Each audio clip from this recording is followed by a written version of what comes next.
Hello, everybody, and thank you for joining us for the fall 2017 semester's first edition of LTV News. We're glad to be back and look forward to another year of covering campus stories here at the College of New Jersey. On today's program, we'll be speaking with John Donahue and Chris Fisher, co-chairs of the Advisory Commission on Social Justice, Race and Educational Attainment, taking a look at the fall 2017 Student Involvement Fair and more. Stay with us.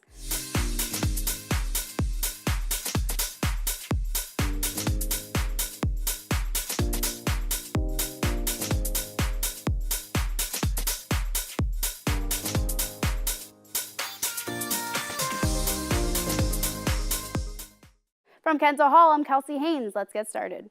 Wednesday, September 6th saw students and various on-campus organizations gathering at the Brower Student Center for the Student Involvement Fair. The fair was hosted by the Office of Student Involvement and invited freshmen and returning students to walk around and visit tables interested to find out more about the 221 clubs here at the college, including but not limited to physical activity clubs, academic organizations, and Greek life. This event even featured a photo booth where it allowed attendees to grab a prop and take a photo with their friends. TCNJ's Lizzie Scandifio of Delta Zeta told TCNJ, quote, "As my first year tabling, it was amazing to see all the students interested not only in Delta Zeta, but in getting involved in something greater," end quote. Moving on, shortly after the end of the spring 2017 semester, TCNJ President R. Barbara Gittenstein announced that the college's Board of Trustees adopted her recommendation to change the name of Lozier Hall to Trenton Hall.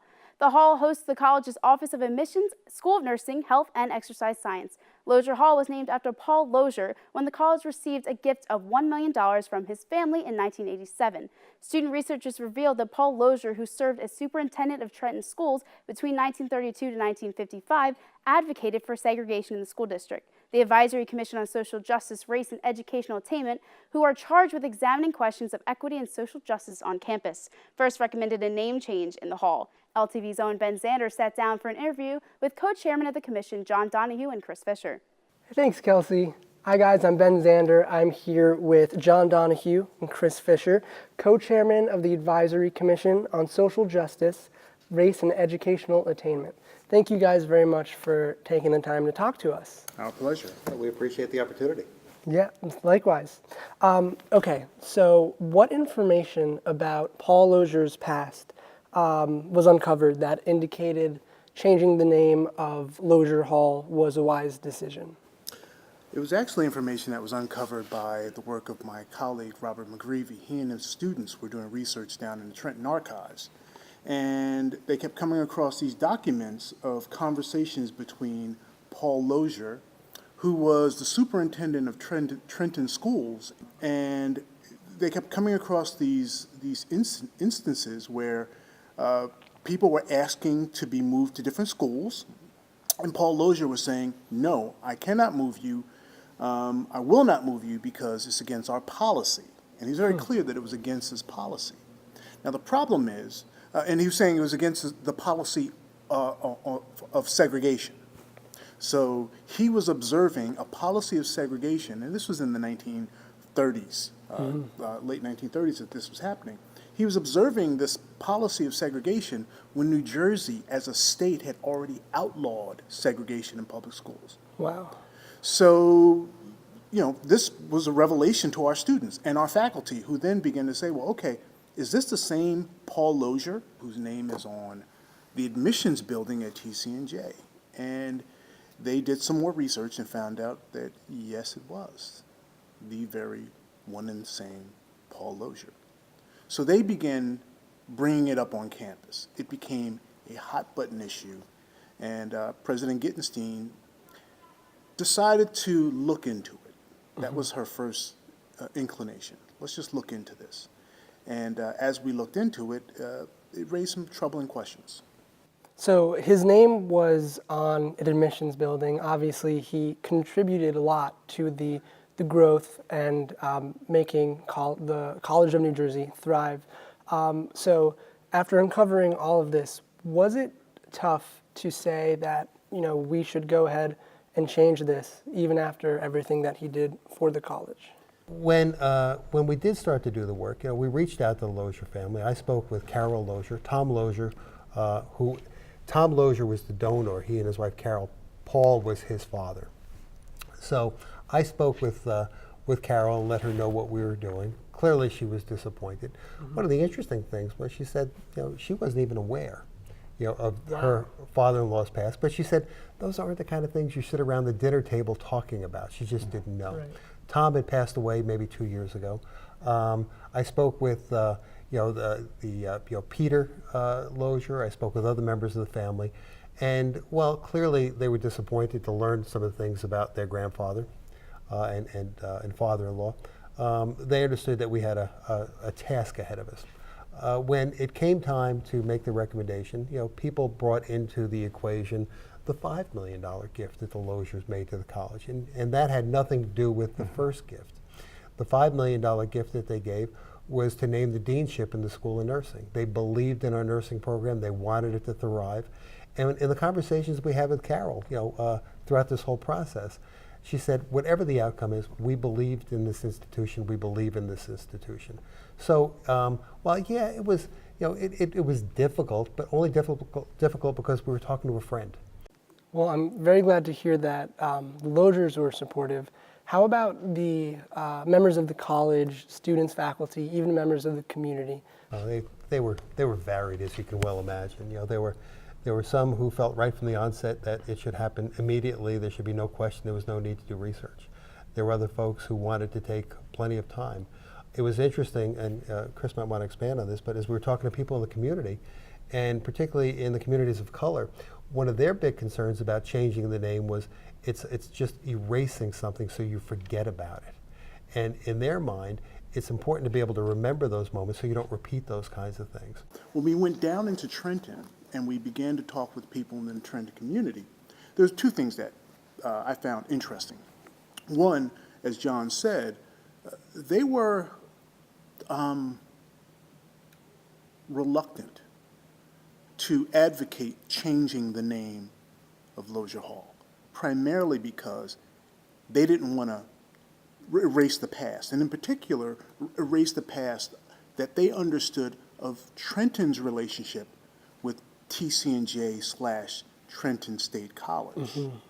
So what we found was that in our engagement with them, that conversation about Lozier became a conversation about a greater distance that TCNJ, they believe, had from Trenton, the community. And there was a lot of hurt feelings there, a lot of wounds there. So that was one of the things that we learned. The other thing was that for a lot of the population that we met with directly, they didn't even know about it. So there's a generational divide. There were older people in Trenton who knew about it, and they weren't shocked. This wasn't surprising to them. They're like, how long, it took you long enough to get here. But for the younger people, they're like, that we didn't know about it, and it still doesn't change the fact that the institution itself has this distant relationship with the community, and you can change the name, but it does nothing about that history and that relationship that we as a community have with Trenton. It was such a revelation what we learned about how the community of Trenton felt about their relationship with TCNJ and that history, that we realized that when we went back to campus and began having a conversation about what was going on, everyone was fixated on Lozier Hall.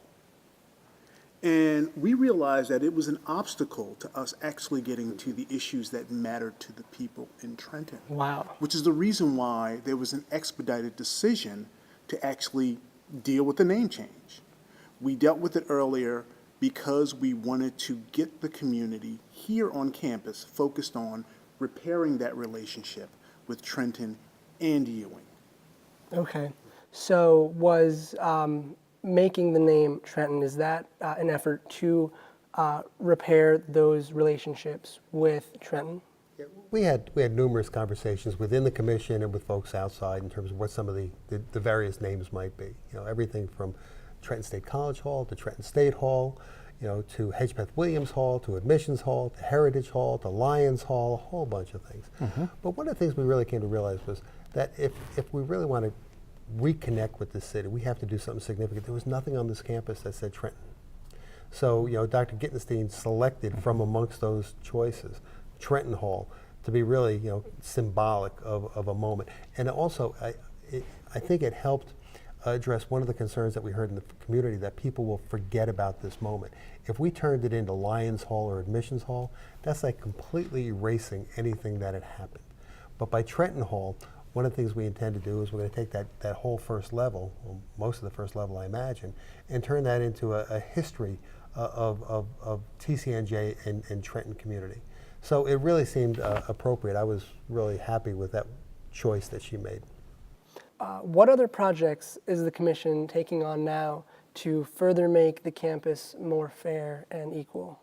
We're beginning with simple things, things that are within the framework of what we can do as an institution, our resources that we have available to us. So we're looking at ways in which we could think about making closer connections as a community with Trenton. We're also looking at ways that we can make our students more aware of one TCNJ's connection to Trenton, but also the fact that Trenton exists very close to us. Right. It's a space that they should visit and not feel alienated from. And then also we want to look at the ways in which we can improve matters of diversity, and this is important, inclusion, because being diverse is one thing, but including people, making them feel like they're part of the community. How we can do that among faculty, staff, and administrators. John, do you want to add anything to that? I think you've captured it. It's an aggressive agenda for the first year. Chris, myself, President Gittenstein, and Christina Rios from the President's office are on the steering committee. We're going to be managing this to make sure it stays on track. Other folks will be identified in the next couple of days. We've identified them. Calls are going to them to appoint them to the implementation task force. And I think in the next couple of months, you'll start to see some things. Just some things already that are in the works. We're going to be creating opportunities for people from Trenton to come up to TCNJ to learn about the admissions process, financial aid. I've identified a number of organizations that have scholarship funds for people from Trenton that go unexpended every year. So that's simple things like that, to things that are a little more challenging, such as how do we start to build in the history of Trenton TCNJ, or Trenton State College TCNJ, and the Trenton community into the curriculum, into the orientation programs, those kinds of things. It's going to be an exciting time, and Dr. Gittenstein's fully committed to it, as we are, and it's exciting work. Yeah, definitely. So again, thank you guys very much for taking the time Much to appreciated. talk with us. Take care. Thank you. Back to you guys in the studio. Next up, in response to the white supremacist activities in Charlottesville and other areas in the United States, TCNJ's Sustained Dialogue Institute and Student Affairs Office invited students to join them for 2 campus dialogue sessions on August 28th and August 30th. At the session, students spoke with TCNJ facilitators, fellow students, about their concerns with these recent rallies, while offering support to one another and speaking out about what could be done on campus to make people from different backgrounds feel accepted. The Sustained Dialogue Institute's mission is to navigate difficult yet important subject matters, as well as confront issues facing our campus and world at large head-on. At the event, President R. Barbara Gittenstein made an appearance and thanked students for coming out to the discussion. She said, quote, "I'm absolutely convinced that our community is one of the best communities to have this kind of discussion and help our larger communities and the country understand," end quote. That does it for this edition of LTV News. If you're interested in joining LTV, like us on Facebook or email us at ltv@tcnj.edu. From all of us here at Lions Television, I'm Kelsey Haynes. See you next time.